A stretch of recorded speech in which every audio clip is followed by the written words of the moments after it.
Good evening. എല്ലാവർക്കും സന്തോഷകരമായൊരു സായനം നേരുന്നു. ഇവിടെ പലരും പറഞ്ഞു ഇവിടെ വന്നിരുന്നിട്ട് ഞാൻ ഭയങ്കര ടെൻഷനാണ്, എനിക്കെന്താ പറയേണ്ടതെന്നൂടെ. അതേ മാനസികാവസ്ഥയിലാണ് ഞാനും. ഇവരെന്താണ് പറയാൻ പോകണമെന്ന് എനിക്ക്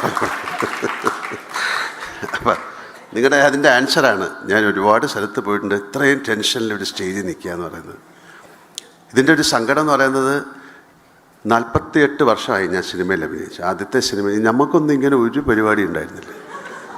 ഞാൻ ആലോചിക്കാൻ എൻ്റെ അച്ഛനും അമ്മയും അത് വന്നിരുന്നെങ്കിൽ എന്നാലോചിക്കാൻ. കാര്യം ഇറ്റ്സ് എ ഗ്രേറ്റ് മോമെൻ്റ് അല്ലേ. ഒരു മകനും മകളോ അല്ലെങ്കിൽ അങ്ങനെയൊക്കെ ഉള്ള ആ ഫാമിലിയിലേക്ക് വരിക, അല്ലെങ്കിൽ ആ ഫാമിലിയിൽ നിന്ന് ഒരാൾ സിനിമയിൽ വരിക എന്ന് പറയുന്നത്, ഞങ്ങളൊക്കെ സിനിമ വരുന്ന കാലത്ത് സിനിമ എന്ന് പറയുന്നത് സിനിമയിൽ അഭിനയിക്കാൻ എന്ന് വലിയൊരു തെറ്റായിട്ട് കണ്ടുകൊണ്ടിരുന്നൊരു സമയമാണ്. പലരും നമ്മുടെ ഷൂട്ടിംഗ് സമയത്തെന്ന് പറയും, മോനെ എനിക്കൊരു മോനുണ്ട്, ഒരു കാശിനും കൊള്ളൂല, ഒന്നും പറഞ്ഞാൽ കേൾക്കൂല, ഞാൻ വഴക്കുണ്ടാക്കി ഇടിയുണ്ടാക്കി പോലീസ് വിളിച്ചുകൊണ്ടുപോകും, എന്തെങ്കിലും ഒരു ജോലി സിനിമയെ കൊടുക്കുമെന്ന്. അല്ല, അങ്ങനെ ഒരു കാലത്തിൽ നിന്നാണ് വന്നത്. അല്ല, ഞാൻ തമാശ പറഞ്ഞാണ്. പക്ഷേ വളരെയധികം സന്തോഷം. കാര്യം ആദ്യം ഞാൻ ആദ്യം നിങ്ങളോട് എന്താ പറയണ്ടത്, ജിത്തുവിനോട് നന്ദി പറയുന്നു. കാര്യം എൻ്റെ മോൻ അഭിനയിച്ച സിനിമയിൽ എനിക്കൊരു ചാൻസ് തന്നേന്.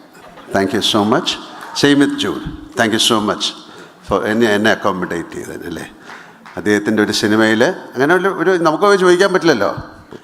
പിന്നെ എനിക്ക് നിങ്ങളോട് ഭയങ്കര ഒരു അസൂയാണ്. കാര്യം നിങ്ങളാണ് ആ സിനിമ മുഴുവൻ കണ്ടിരിക്കുന്നത്, ഞാൻ കണ്ടിട്ടില്ല അല്ലേ. എൻ്റെ മ്യൂസിക് കമ്പോസ് ചെയ്യുമ്പോഴും റീറെക്കോർഡ് ചെയ്യുമ്പോഴും ഒക്കെ. അപ്പം നമ്മളൊക്കെ ആ സിനിമ കാണാൻ വേണ്ടി വെയിറ്റ് ചെയ്യാണ്. നമ്മൾ ഡബ് ചെയ്യുന്ന ഭാഗം മാത്രമേ കണ്ടുള്ളൂ, പിന്നെ കുറച്ച് കാര്യങ്ങളെ കണ്ടിട്ടുള്ളൂ. എനിക്കും ജൂഡ് പറഞ്ഞ പോലെയാണ്, ഭയങ്കര പ്രതീക്ഷയായിട്ടൊന്നും പറയണ്ട, ഒരു സാധാരണ സിനിമയാണ്, അങ്ങനെയല്ലേ പറയാൻ പറ്റുള്ളൂ. കാര്യം സിനിമ കണ്ടിട്ടാണ് ആൾക്കാർ തീരുമാനിക്കുന്നത് ഇത് ഭയങ്കര ഒരു സിനിമയാണെന്ന്. ഇപ്പം എൻ്റെ സ്വിച്ച് പറഞ്ഞു, തുടക്കം എന്ന് പറയുന്നത് അതിൻ്റെ ഒരു ബിഗിനിങ് ആണ്, ആദി എന്ന് പറയുന്നൊരു ബിഗിനിങ് ആണ്. അപ്പം ഞാൻ ആലോചിച്ചു, എൻ്റെ ആദ്യത്തെ സിനിമയുടെ പേര് തിരനോട്ടം എന്നാണ്, അതൊരു ബിഗിനിങ് ആണ് അല്ലേ. ഒരു കഥകളി ഇതൊക്കെ തുടങ്ങുന്നതിന് മുമ്പ് ആ തിരശീല മാറ്റി വരുന്നത്, അതൊരു തിരശീല എന്ന് പറയുന്ന ഒരു സ്ക്രീനായിട്ട് വേണമെങ്കിൽ നമുക്ക് വിചാരിക്കാം. അപ്പോൾ ഇതൊക്കെ ഒരു പ്രീ ഡിസ്റ്റൈൻഡ്, അല്ലെങ്കിൽ നമ്മൾ വിചാരിക്കാത്ത ഒരുപാട് കാര്യങ്ങൾ ജീവിതത്തിൽ നടക്കുന്നതിൻ്റെ കൂടെ നടന്നു പോകുന്നൊരു കാര്യമാണ്. എനിക്കിഷ്ടപ്പെട്ടൊരു വാക്കാണ് വിസ്മയം എന്ന് പറയുന്നത്. വിസ്മയം എന്ന് പറയുന്നത് അതൊരു അത്ഭുതമല്ല, അതിൻ്റെ മുകളിലൊക്കെ നിൽക്കുന്ന അതങ്ങനെ അതിനൊരു കറക്റ്റായിട്ടുള്ളൊരു മീനിങ് പറയാൻ പറ്റുന്നില്ല, അത്തരത്തിലാണ്. അപ്പോൾ എൻ്റെ മകൾക്കും എൻ്റെ വീടിനൊക്കെ എനിക്ക് അത് പേരിടാൻ തോന്നി. പിന്നെ ജോക്കു, ഹീസ് ലൈക്ക് മൈ സൺ അല്ലേ, എൻ്റെ മോൻ്റെ. അപ്പം എൻ്റെ മോൻ്റെയും എൻ്റെ മകളുടെയും സിനിമയിൽ അങ്ങനെ തന്നെ ഞാൻ പറയാം, അപ്പൂ എന്നുള്ള രീതിയിലല്ല പറഞ്ഞത്. അപ്പം എൻ്റെ ഒരു മകൻ്റെയും മകളുടെയും സിനിമയിൽ അതിൻ്റെ ഇടയിൽ നിൽക്കുന്ന ഒരു ഭാഗ്യം കിട്ടുക എന്ന് പറയുന്നത് ഭയങ്കര സന്തോഷം. ഇതുപോലെ നിങ്ങളുടെയൊക്കെ മക്കളുടെ കൂടെ അഭിനയിക്കാൻ എനിക്കും ഭാഗ്യം ഉണ്ടാവട്ടെ. പിന്നെ സായിയുടെ അച്ഛനായിട്ട് അഭിനയിച്ചിട്ടുണ്ടോ? ഞാൻ സോറി, പക്ഷേ സായിയുടെ അച്ഛൻ്റെ കൂടെ ഞാൻ അഭിനയിച്ചിട്ടുണ്ട്. അദ്ദേഹമായിട്ട് അഭിനയിക്കാൻ സാധിച്ചു, അതും വലിയ കാര്യമാണ്. പലർക്കും അറിയില്ലായിരിക്കും, മെഴുനീർ പൂക്കൾ എന്നുള്ള സിനിമയിൽ അദ്ദേഹത്തിൻ്റെ അച്ഛനുമായിട്ട് എനിക്ക് അഭിനയിക്കാൻ സാധിച്ചു.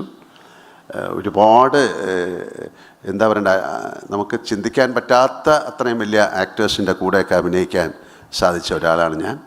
അപ്പം എനിക്ക് ഇവരുടെ കൂടെ അഭിനയിക്കുമ്പോഴും ഒരു ഭയങ്കര സന്തോഷം തോന്നുന്നു. ഇതിൻ്റെ പുറകിൽ പ്രവർത്തിച്ച എല്ലാവർക്കും, ഓരോരുത്തരെ ഞാൻ എടുത്ത് പറയുന്നില്ല, എല്ലാവർക്കും ഞാൻ ആ ലൊക്കേഷനിലുണ്ടായിരുന്നു, ഞാൻ ലൊക്കേഷനിൽ പോയിരുന്നു. അപ്പോൾ അത് ഞാൻ കണ്ടു, അവർ വളരെ ഒരു ഫ്രണ്ട്ലി ആയിട്ട്, അങ്ങനെയാണ് ഒരു പിക്നിക്ക് പോലെ വേണം ഒരു സിനിമ ഷൂട്ട് ചെയ്യാൻ ആഗ്രഹിക്കുന്ന ആളാണ് ഞാൻ. കാര്യം നമ്മൾ പണ്ട് ഷൂട്ട് ചെയ്തുകൊണ്ടിരുന്ന സമയത്തൊക്കെ ഇപ്പം ഒരുപാട് ആർട്ടിസ്റ്റുകളും ഒക്കെ ആയിട്ട് ഞങ്ങളൊരു ശരിക്കും ഒരു ഫാമിലി പോലെയാണ് ഷൂട്ട് ചെയ്തുകൊണ്ടിരുന്നത്. വി ഡോണ്ട് ഫീൽ ലൈക്ക് നമ്മളൊരു ജോലി ചെയ്യുന്നതായിട്ട് തോന്നില്ല. അങ്ങനെ തോന്നുമ്പോഴാണ് നമുക്ക് ഒരുപാട് പ്രശ്നങ്ങളുണ്ടാകുന്നത്. പക്ഷേ ഈ സിനിമയിലൊക്കെ ഏറ്റവും നല്ല രീതിയിൽ ആ സിനിമയെ കൊണ്ടുപോകാൻ സഹായിച്ച മിസ്റ്റർ ആൻ്റണി പെരുമ്പാവൂരിന് ഒരു സ്പെഷ്യൽ നന്ദി തരുന്നു. കാരണം ആൻ്റണി അങ്ങനെയാണ്, ആ സിനിമയ്ക്ക് വേണ്ടിയിട്ട് ആൻ്റണി എൻ്റെ കൂടെ 39 വർഷമായി. അപ്പോൾ ആ 39 വർഷം കൊണ്ട് സിനിമ എന്താണെന്ന് പഠിച്ച ഒരാളാണ്. അപ്പോൾ ആ സിനിമയ്ക്ക് വേണ്ടി ആൻ്റണി എല്ലാ കാര്യങ്ങളും ചെയ്യും, എല്ലാവരെയും കംഫർട്ടബിൾ ആക്കാൻ നോക്കും. അതൊക്കെ ആ സിനിമയ്ക്ക് ഒരുപാട് ഗുണം ചെയ്യും. എനിക്ക് തോന്നുന്നു ആൻ്റണിയുടെ കൂടെ വർക്ക് ചെയ്ത ആൾക്കാർക്കാർക്കും അങ്ങനെ ആൻ്റണിയോട് ദേഷ്യം തോന്നാൻ ഒരു കാരണവുമില്ല. അങ്ങനെ ദേഷ്യം തോന്നിയാലും ആൻ്റണിക്കൊരു പ്രശ്നമില്ലെന്നാണ് ഞാൻ മനസ്സിലാക്കിയിരിക്കുന്നത്.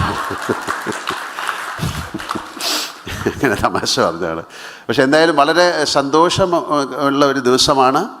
നമുക്ക് എല്ലാവർക്കും അതിൻ്റെ ഒരു ട്രെയിലർ കാണാം, ഒരു പ്രാവശ്യമോ 2 പ്രാവശ്യമോ കാണാം. വൺസ് അഗൈൻ എല്ലാവർക്കും ഉണ്ണികൃഷ്ണൻ പറഞ്ഞത് പലർക്കും മനസ്സിലായി കാണുമെന്ന് എനിക്ക് തോന്നുന്നില്ല.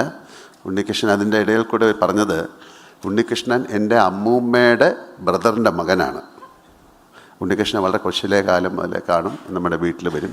അപ്പോൾ അദ്ദേഹത്തിന് ഭയങ്കര ഒരു പുള്ളിക്ക് പോകുന്ന ഒരു വൈകാരിക നിമിഷമാണ്. കാര്യം നമ്മുടെ വീട്ടിൽ വേറെ ആരും അഭിനയിക്കാൻ തുടങ്ങിയിട്ടില്ല, ഞാനാണ് തുടങ്ങിയത്. അപ്പോൾ ആ ഒരു ലെഗസിയിലേക്ക് വീണ്ടും അല്ലേ, അങ്ങനെ ഒരു കാര്യങ്ങൾ വരുമ്പോൾ വലിയ കാര്യം. അപ്പം നമ്മുടെ കുട്ടികളെയൊക്കെ നിങ്ങളാണ് ഇനി നോക്കേണ്ടത്, അങ്ങനെയൊക്കെ പറയാം അല്ലേ. നിങ്ങളുടെ ഒരു കൈകളിലേക്കാണ് വരുന്നത് കൂടെയുള്ള എല്ലാവരും. അപ്പോൾ ഒരിക്കൽ കൂടെ ഇതിൽ അഭിനയിച്ച എല്ലാവരോടും ഞാൻ എന്താ പറയേണ്ട, ഒരു സ്നേഹം പറയുന്നു. നന്ദി എന്നൊന്നും പറയുന്നില്ല, അതൊക്കെ വലിയ വാക്കുകളാണ്, അത് പറയാൻ പറ്റുന്നില്ല. വളരെ സ്നേഹത്തോടെ വളരെ സന്തോഷത്തോടെ നല്ല ഒരു ഈവനിങ് ആയി മാറട്ടെ. Thank you Suchi for taking care of Maya. Shanti ആൻ്റണിയുടെ വൈഫ് ശാന്തി ഫുൾ ടൈം ഉണ്ടായിരുന്നു. Jokku was very helpful. ആൻ്റണിയുടെ മോളുണ്ടായിരുന്നു, പൊന്നു ഉണ്ടായിരുന്നു. അങ്ങനെ എല്ലാവരും ഈ സിനിമയ്ക്ക് വേണ്ടി എന്തിനാ മെസ്സി എന്നുള്ള ആ ഡോഗിനെ പോലും ഞാൻ ഇപ്പോൾ ആലോചിക്കുന്നു. അതുപോലും അത്രയും നല്ല രസമായിട്ട് ആ സിനിമയിൽ അഭിനയിച്ചിട്ടുണ്ട്. അപ്പോൾ ഒരിക്കൽ കൂടെ എല്ലാവർക്കും നല്ലൊരു സായനം നേരുന്നു. Thank you so much.